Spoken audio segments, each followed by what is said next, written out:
welcome to Croptastic, the podcast by Interplant. And so excited about today's guest because I've been reading your books for a while, Ron. Our guest is Ron Adner, who's a professor, the Leverone professor at the Tech Business School at Dartmouth. And he's also an advisor to companies. And for the purpose of this podcast, you've written two books that I highly recommend. And we actually tell all of our company to read because they're so useful. The Wide Lens is the first one, and then Winning the Right Game. So welcome, Ron. Thank you for joining us. Well, thank you, Shelley. It's great to be with you. So the way I wanted to set it up is one, the premise of your books, and I think a lot of what the strategy you teach are ecosystem disruption. So I wanted to start by just explaining or have you explain a lot about the system, because to be honest, from my experience, and it's something I wanted to share, is I feel like the strategy of Interplant was always that. It was always, there's a whole ecosystem that's very entrenched and consolidated. And our technology is going to be a piece of a change that has to be managed. And my strategy was so heavy. And there were so many elements going 10 years into the future. And I remember that when I read your book the first time after Than introduced me to it from Deer, it was the first time that I felt like someone wrote a book that actually addresses what we do. So I wanted to go into how did you come up with this strategy? Because it's really something I've never seen before. And then maybe go into an ag example to make it more ag-centric. So starting with that, Ron, can you tell us your background and then we can dive into what is ecosystem disruption? Yeah, sure. Well, that was very kind of you, so thank you. So my background was actually in engineering, and in some ways, you can read in particular The Wide Lens as like the book that I wrote for my younger self, and in some ways for anybody who's really interested in innovation. And the point of The Wide Lens was this realization that people who care about innovation care about their innovation.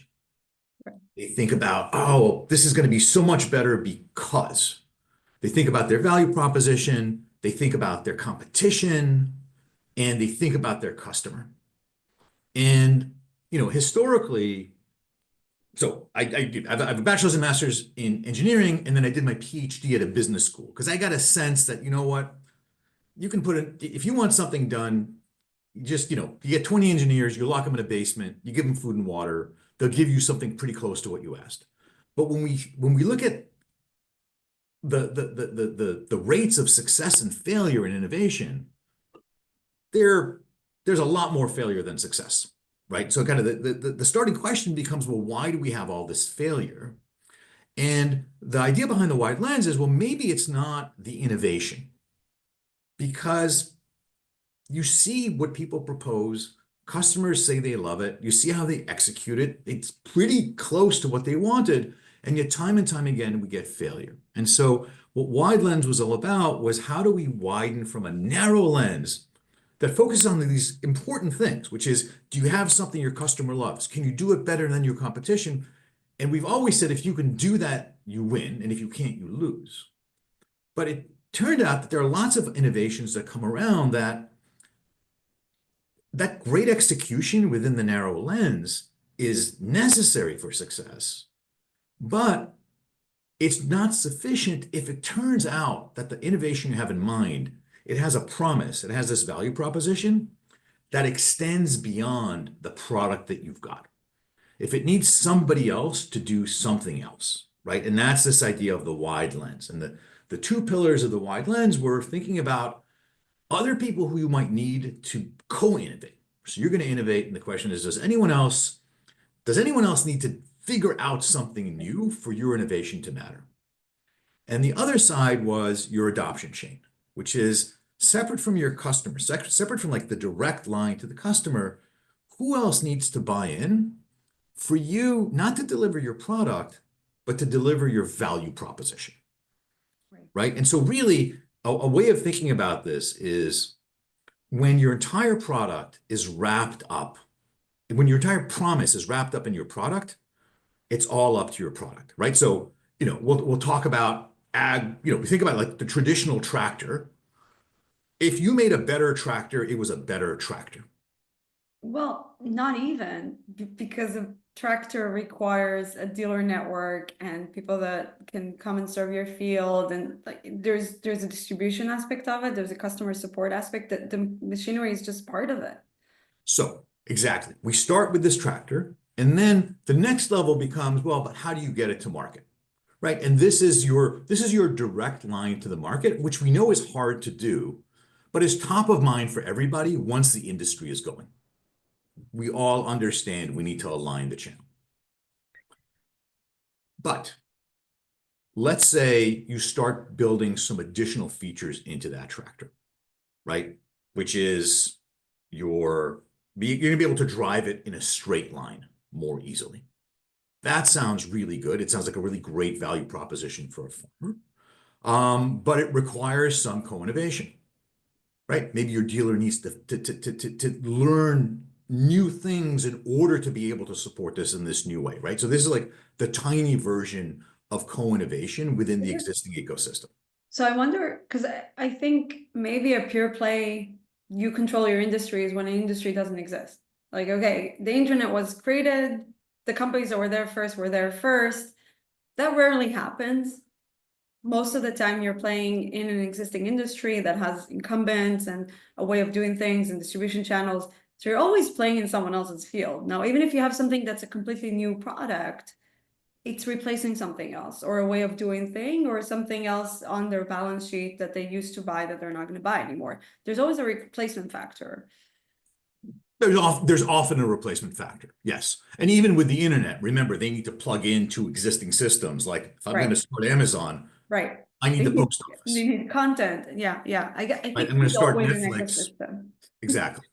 Maybe the disruption, like, but there, it's not, disruption could be, I think disruption in the Silicon Valley, sometimes people are like, it sounds like chaos and breaking things. It's really just bringing something new to market that changes the way things are done. It doesn't have to be disruptive in that sense, but it's going to require some adapting.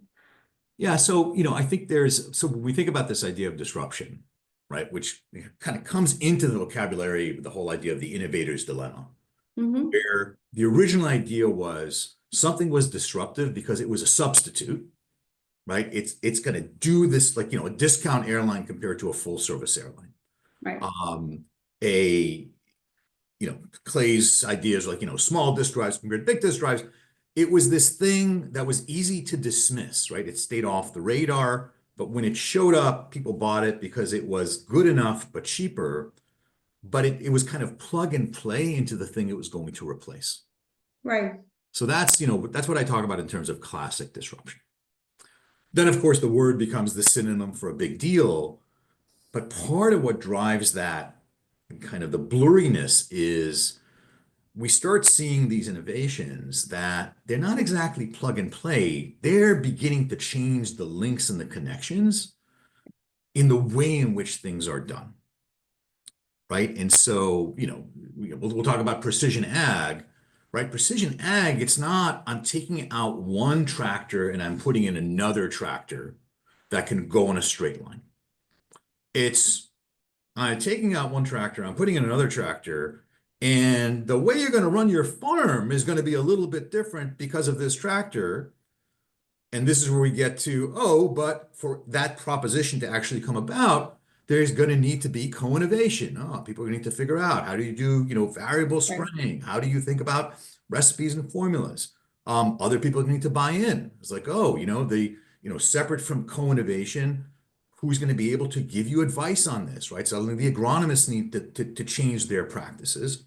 And so for precision agriculture to fulfill its promise, it's not embodied in a single product.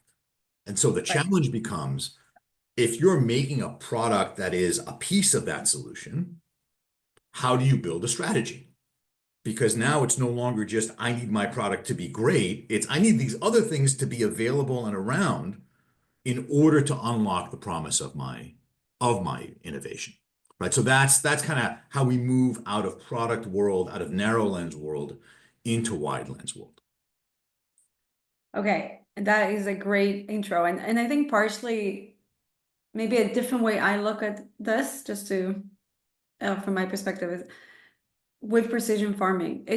It's replacing a way of doing something that's already been done, versus maybe if you're doing something that has never been done, it's like easier, there's less, right? Because but we've managed weeds before, or we managed fungus pressure before, or we managed nitrogen before. So when we're doing precision, we're essentially introducing a new way of doing that thing, and that requires something changing. But yeah, maybe. Yeah, but again, I think that so the difference would be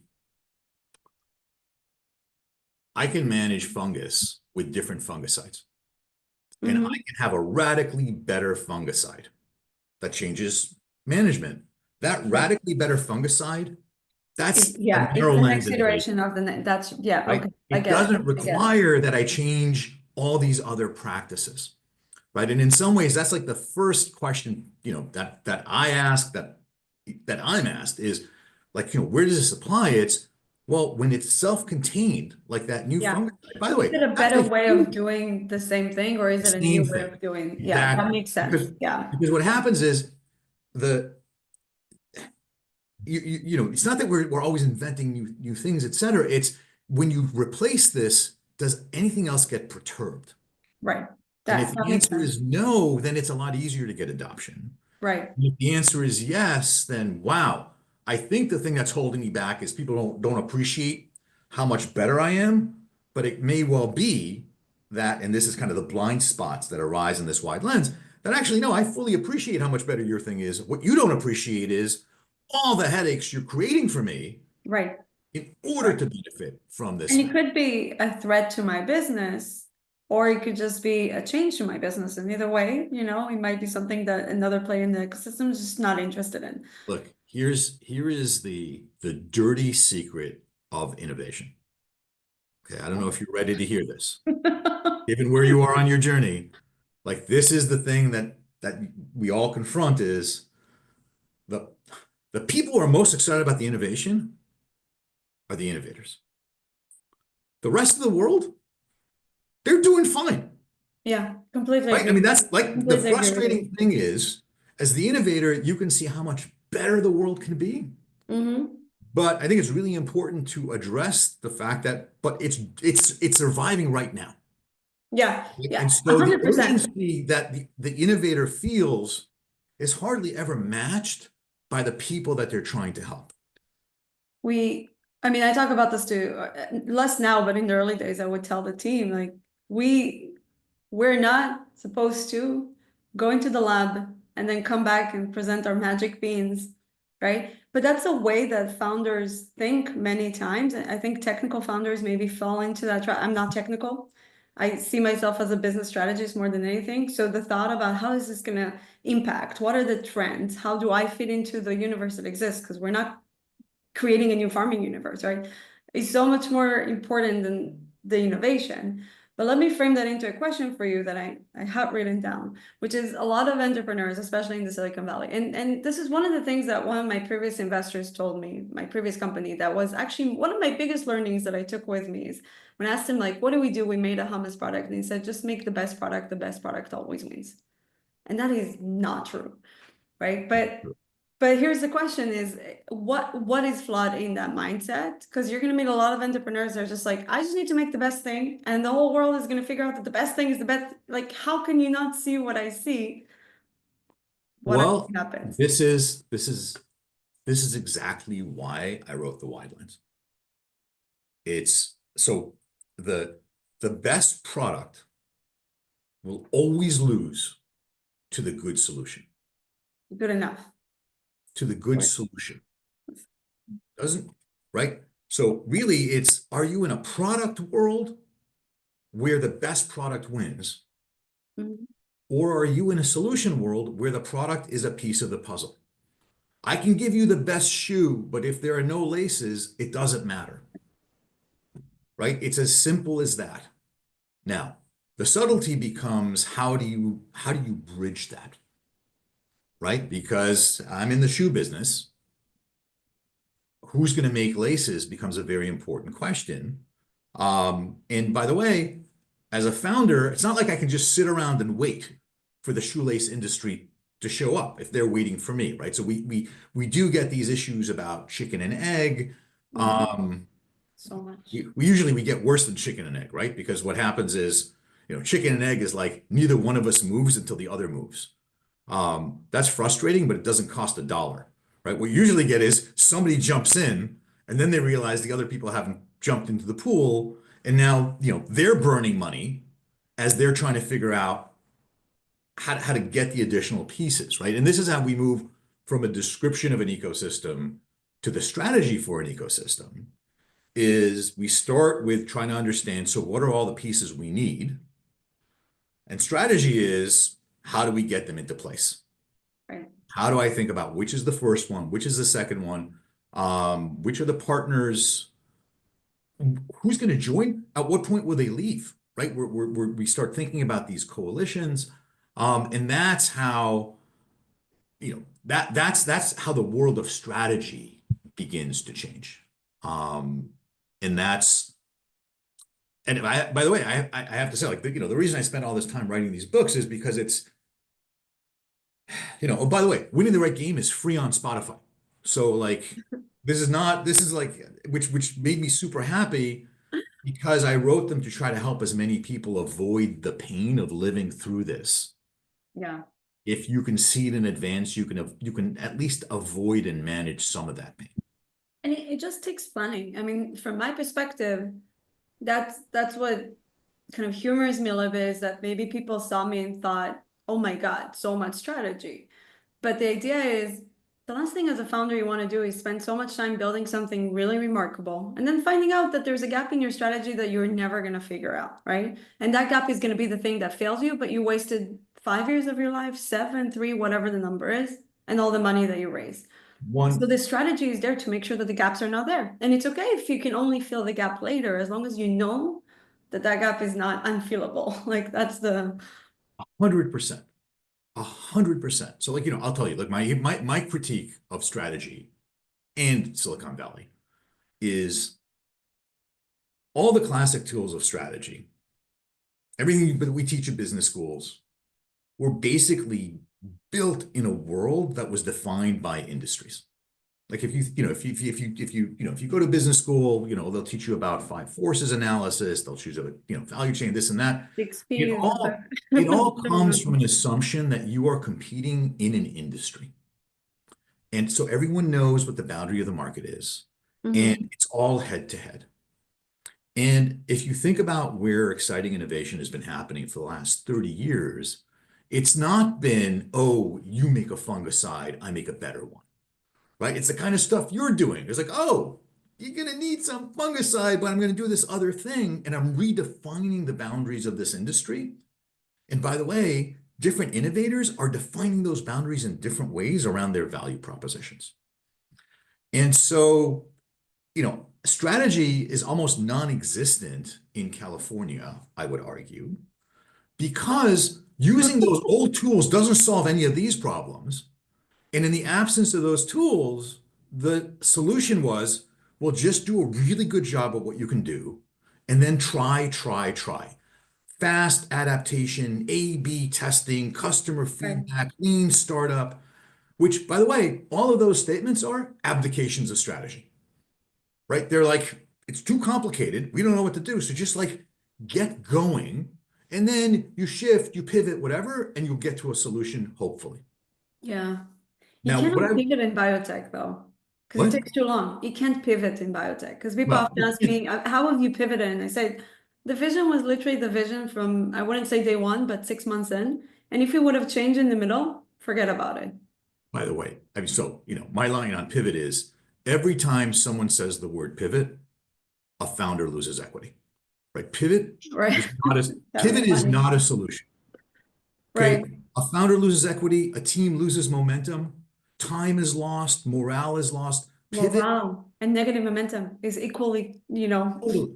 So this is like, so basically, this is a long plea for strategy, Right. To but spend that time. you need a different approach to strategy, right? Like whether it's wide lens or something else, I don't know what that other thing is, but like this world is becoming more interesting.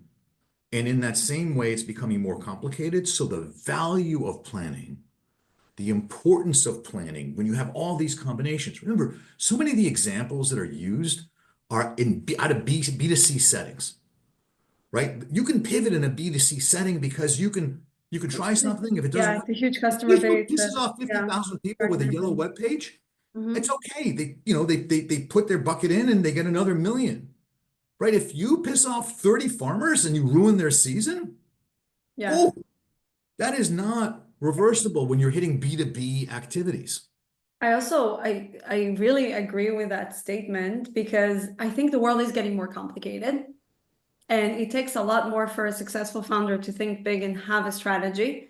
But it's not rocket science. It's spending the time educating yourself, having that vision, knowing where the world is going, making your own bets. And there's not a lot of people that are willing to do that. So it's actually quite an opportunity for the founders that are willing to put in the time versus being that product centric or whatever. Like there's one thing I'm going to do great and everything else is going to fall into place, which is not a strategy, as I can agree with you.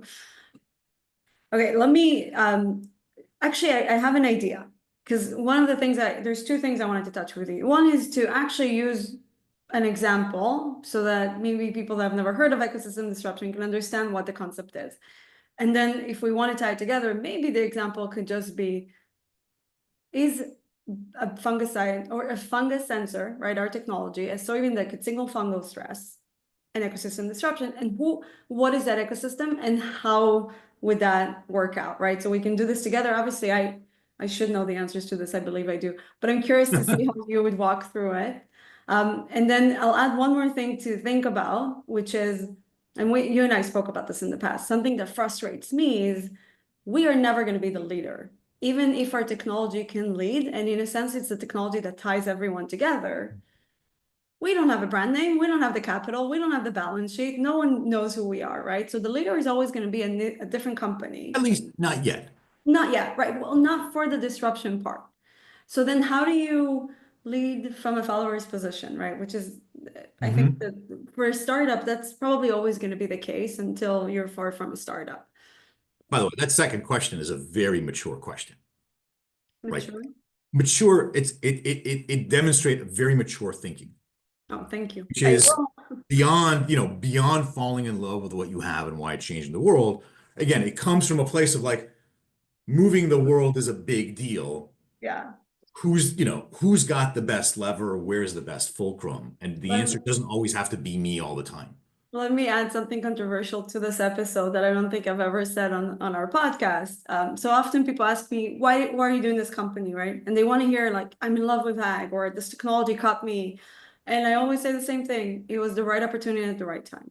And that's what Mhm. excites me, right? The industry was shifting in a way where that window of opportunity for this technology came up.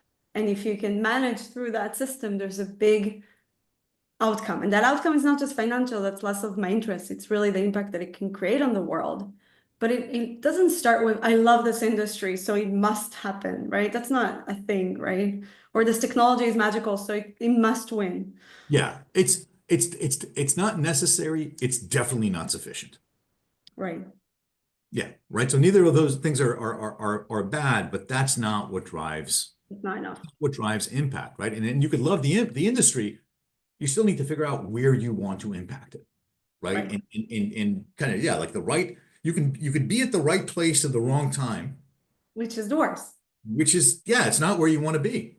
No. It's probably the And most devastating of all yeah, points. and I think, and I think the founder trap, by the way, is, when you read all the business books, it's all written for like big stodgy companies who show up too late. And the founder trap is being so nimble and excited that you show up too early. And it turns out that if you're just like running your engine, waiting at the starting line, you're burning fuel too. Right. Right. And so this is why, again, like, I'm kind of advocating for this, a very structured thought process, right? As you said, it's not that it's impossible to build a strategy, but you do need to have a discipline that I think, successful founders develop intuitively. And so, for me, the question was, can we, one, formalize that intuition to make it easier to get? But two, the frustration of every successful founder who has that great intuition is how hard it is to expand that intuition to their organization. right? Because if you don't have the language to be able to express this, then the people immediately around you, they can get it. But the next circle out and the one after that, through no fault of their own, since you're thinking in a different way than everyone else is being trained in, Yeah. efficiency just kind of drops dramatically ring by ring. And that's why, again, I think this is, the ideas that I've been trying to develop and share in these books. It's not that no one else can think of them, right? Every success you've seen has been successful because someone has lined up this ecosystem. The question is, how efficiently can you get there? Right. You want to How provide them the efficient tools. is your success? Yeah. Okay, so Um, let's dive into the example. Do you want to yep, do the exercise? sure. So you have a magic bean that is a sensor, right? Remarkably, right? The sensor's It's in the bean. signal. Yeah. It's not anywhere else. And the value proposition is the seed is going to say something about its state. And now, as a grower, I'm going to be able to nurture it in a better way and get a better yield. Yeah. It basically is being able to treat plants that are sick and also know the plants that are not sick, leave them alone, treat the ones that are sick in the right time, the right location. So it's about the when and the where. Mhm. There you go. So now, so kind of the first step is to articulate the value proposition. And the second step is to ask, okay, so, what else needs to happen besides having this incredible seed, right? What else contributes to that value proposition? So, the immediate thing is, well, what does the farmer need to do? Is there equipment that's required? And then you can step back and you're like, oh, okay, but, is there something about the way the farmer needs to be advised as they're running other parts of their system, right? Because, Right. clearly this is not just a growing story, right? What everybody forgets about ag is it's growing and you still need to pay your bills, right? So how do I think about the economic proposition to the farm separate from just a yield proposition? How do I think about, I have to say, not, I didn't know, I still know very, very little about agriculture. The last couple of years, I've had a chance to There. delve a little bit, and it is such an amazing context.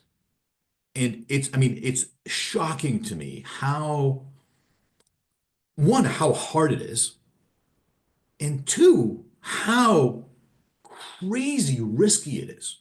Right. Like, you start at the beginning of the year, you do all this stuff, you sink all this money, all this sweat, all these tears, and at the end, it's only then that you find out, one, what you got, and two, what it's worth, because Right. the market is so dynamic. And it's just, to me, I tell people, agriculture and healthcare are very similar ecosystems in that regard.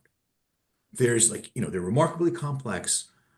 There's a lot of emotional investment Mm-hmm. among many, many participants, right? This is very different from like banking. And so as we think about, adoption, reason, purpose, all that, those things need to come into place, right? So here we are, we're talking about, so we've got the farmer, now we've got, the agronomist, right? The advising agronomist. We've got the financial backer for the farmer. I was amazed. Somebody told me farmers talk to their bankers twice a week during growing season. Right? That's how sensitive this operation is, right? And so if you're launching an innovation for a farmer, you might want to know, hey, is that conversation something I should be coming up in? Or Mm-hmm. is that something that can be ignored? Right? These are the sorts of things that we would start sketching out. And then once we start understanding these actions, we think about, so who are the actors? Right? Who's doing this? Because ultimately those actors are the ones who are going to decide, do I want to participate or not? Like, how do I decide, is this a win or a lose for me? And what's important is when we think about them, we can't think about their reaction to this as an atomistic proposition, right? To the extent that they're doing five other things, does this one thing interact with the other four? Yeah. The answer is no, then you're back into this narrow lens, easy world of, is it better or not? But if the answer is yes, that could be, by the way, that could be a source of great advantage. It's not just disadvantage, right? If you do this and your other activity comes so much better, you're going to be that much more excited about it. Right. Yeah. Well, this complexity should not be regarded as a negative. No, it's an opportunity with the It right is what framework. it is. Yeah. Sometimes it's a problem, sometimes it's a solution. But if you don't know how to look at it, then you don't know how to manage it. And you're just, A/B testing your way to And enable I think success. one of the, like, the way we approached it is there is the easy start, quote unquote, was John Deere, meaning the alignment was 100% there. It was an initiative that John Deere was already taking. It was strategic for them, precision application. And there was only upside, no downside, right? And there was a handful of companies like that. There's like independent seed companies, there's other companies that we brought on board early on where it was really just a very straightforward relationship. And then the second group of people is there's a lot of upside for them, but they might have to do something different, right? Like an ag retailer might have to think differently about the proposition of a fungicide or, you know, and we can continue down the road. I think the big question is how do you advise founders on, sometimes there's something that I think this is the most remarkable of them all. I'll make it very specific as a question is maybe it makes intuitive sense. And you can even think about how to help a big company that's in your value chain make more money, but it requires a business model change. And oh my, you might as well, like, it's like a transplant of a heart to a human, right? So It I think a requires lot of them business model change on their on their, on their yeah. part. And it's funny because a lot of people take that as a like, yeah, of course, what's the problem? It's like, oh, never mind that, right? Like that's one of the hardest asks you can ask a company. How do you walk them through the journey if they have to do that? And even more so if you're essentially a follower in the ecosystem versus the leader. Well, so it's that's the that's a crucial question, right? And I think the way you answer it, by the way, is okay. Here's the easy answer is how do you get them to change? Well, it's not all at once. Right. So take that off the table. Any solution that says, oh, they're going to change all at once for me, we can put into the realm of fantasy and just cross off. So then the question becomes, well, so what is it? What is not all at once? Right? What is a sequenced stage solution look like? And the answer to that is, well, you need to understand essentially the internal ecosystem of that partner and figure out like how do they divide up their world? Right? Like what can, if you're dividing your world by customer segments and they're dividing the world by geography, and you know that they're the mountain that's not going to move, you need to figure out how to create some pilot that works in a geography to build the proof point and the evidence to get them to start moving. And now the corollary of that, though, is when the pain associated with giving up the fantasy of all at once is needing to embrace the reality of it's going to take time. Yeah. And this is why this thinking is 10 times more important for founders than for large companies. Yes. Because as a founder, if you don't understand how much time things are really going to take, you are going to run out of fuel. Yeah. Because you don't have some core business making money in the back while you're driving innovation in the front. 100%. 100%. Right. And so this is like, I want to underline the point that you made earlier about your journey, about how vitally important it is for any founder playing in this ecosystem disruption game to overinvest upfront in strategy, because if you're not, forewarned is forearmed, is prepared. And if you're not, like to your point, the cost of a pivot, It's too which high. by the way, you may end up needing to pivot, but God, if you can avoid one. No, no, I don't think we'll pivot. I Right. just, No, no, not you personally, but I'm saying as a founder, like, yeah. unexpected things happen in the world, Yeah, yeah, but maybe but it's like smaller changes. Pivot there's sounds so like a big thing. You always should integrate new information, but are you going to change 100% your strategy? Seems better, painful. better not. Better not. Ron, we're coming out of time. So let me ask you, maybe the hardest question that I foresee in the strategy of ecosystem disruption. There's the ideal world, which is maybe it takes longer for some, shorter for others, but everyone has a benefit from the new technology, right? Or maybe if not a benefit, in the neutral case. What happens if inevitably someone will have lost because of the innovation? And maybe that is still a big company in the space. How do you navigate that reality? So great question, right? So again, the logic to apply is kind of what I talk about in terms of, your adoption chain. All right. So your adoption chain is who needs to buy in, and the logic that drives the adoption chain is that every individual actor needs to see more relative benefit than total cost to justify their participation. Right. So relative benefit is compared to what I'm doing today, how much better does this leave me? Right? As opposed to like an absolute benefit. It's acknowledging that the world is working as it is. And total cost means that we have to take into full consideration, not just whatever the cash transaction, but all the other headaches that they will need to bear in order to make this work. Right. Whether it's internal investment or the changes that they have Internal to make in investment, a alignment, sense of risk, one. right? Regulatory, like all the headaches get piled in there.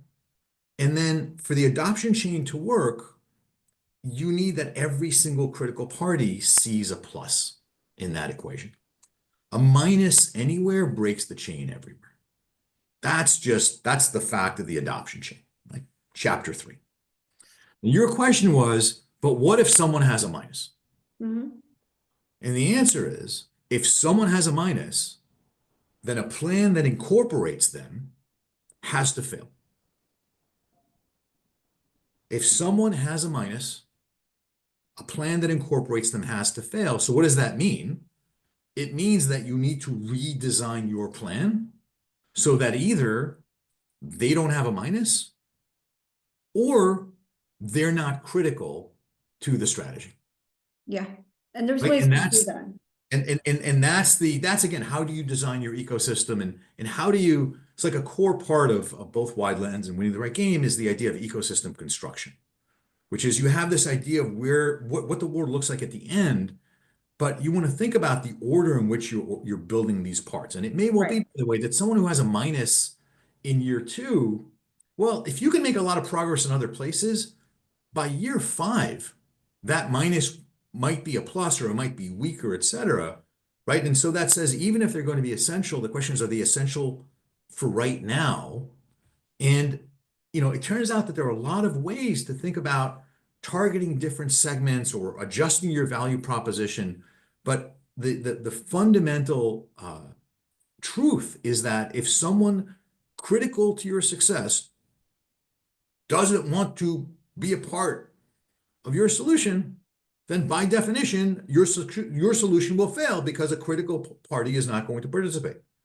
So you Right. either revisit the solution or you revisit their calculus. And this is where time and the addition of partners changes that calculus quite dramatically. Right. Right. So Yeah. if you show up and you ask partner A on day 1 to join, when there's no one else in the room, they may have a very different answer than if you have 5 other parties really contributing to value creation. And now, they'll be more positive about it. They may not have a choice about it, what have you. Right. That's There's what an you need. ecosystem momentum that starts to build. And I Yeah. think this is one of the things that probably for someone that thinks about strategy a lot, one of the things that I remind myself often is today is not the right day to think about every gap because things will change. So when you have your strategy, you know that in 2 years, there's going to be different ways to solve a problem possibly than there are now. So the question is, what are the problems of today and what are the problems of later? And sometimes we want to just like, let's solve the 2 years from now problems, but you don't know where you're going to be as a company. You know you're going to be in a better place and in that ecosystem journey, but you don't know exactly where. So you're actually solving a harder problem, I think, than you need to. That's the Yes. Yes. And this is, where you don't want this, again, the kind of what you don't want is analysis paralysis, right. You don't where want to, yeah, suddenly, exactly, exactly. It's like so every I else. think it's, so actually, when I do this with companies for real, it's an actual mapping exercise. And it's totally legitimate to put on the map a question mark of we don't know, and we're okay. As long as we know we don't know and that we're okay with it, we can revisit. Right? There Yeah, are other places on the map that you can say, you know what, this is what it looks like today, but we should revisit because this part of the ecosystem might be totally different in 6 months. right. Yeah, Right. And so you should also think about, strategy as it's a dynamic exercise. Right? 100%. But if you don't go through it initially, it becomes very easy to lose a sense of which way is up. Right. Like that's what it's supposed to give you. Yeah, I completely agree. And I think just, if I had a way to finish very optimistically around the whole strategy, um, I think everything is feasible. Like if you have an innovation and you need to disrupt an ecosystem, there's always a path when you're willing to be creative, think about the sequence, right? Maybe, I don't know if you feel that that's true, but I think that's like a really nice message for people that there is a path. Yeah. You just have to think deeply.